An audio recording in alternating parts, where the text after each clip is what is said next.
जबरी जी जा डाली झोनी रंगावा मोरला हंगावा लसा लसा कहरता।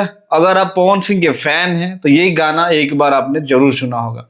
और पवन सिंह का होली में एक गाना आया था जो 2-3 साल पहले की शायद ये बात है, लहंगावा लस लस करता था। उस टाइम से नीलम गिरी का नाम आप लोगों के जुबान पर आ गया होगा। और उससे पहले पवन सिंह के साथ उन्होंने ऑलरेडी एक छठ का गाना है धनिया हमार नया बाड़ी हो करके गाना था, उससे उन्होंने डेब्यू किया था। लेकिन उतनी इनको जो है फेम में जो है नेम फेम नहीं मिला था।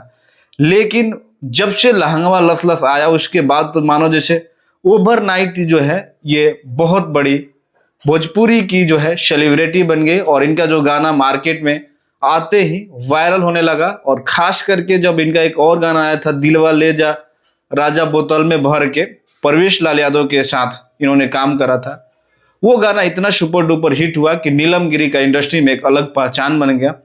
तब से इन्होंने पीछे मुड़ के नहीं देखा। और हम सबको जो इंतजार था, खास करके मैं चाहता था कि नीलम गिरी जो है पवन सिंह के साथ गाना लेकर आए, तो वो दिन जो है बहुत जल्द आने वाला है आप लोग के बीच। और बहुत जल्द आप लोग नीलम गिरी को पवन सिंह के साथ देखोगे।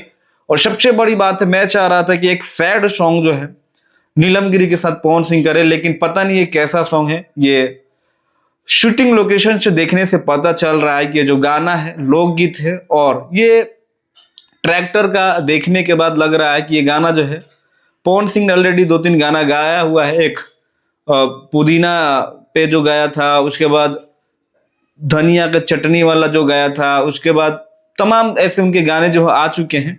उन्हीं सब से लग रहा है कि तड़कता भड़कता ये गाना होने वाला है। और नीलम गिरी आपको पवन सिंह के अपोजिट देखने वाली है। तो बहुत जल्द आप लोग के बीच पवन सिंह और नीलम गिरी का धमाका होने वाला है। तो आप लोग कितना एक्साइटेड हैं वो कमेंट करके जरूर बताइएगा। बाकी मिलते हैं अगले वीडियो में, तब तक अपने भाई को दो इजाजत। नमस्कार।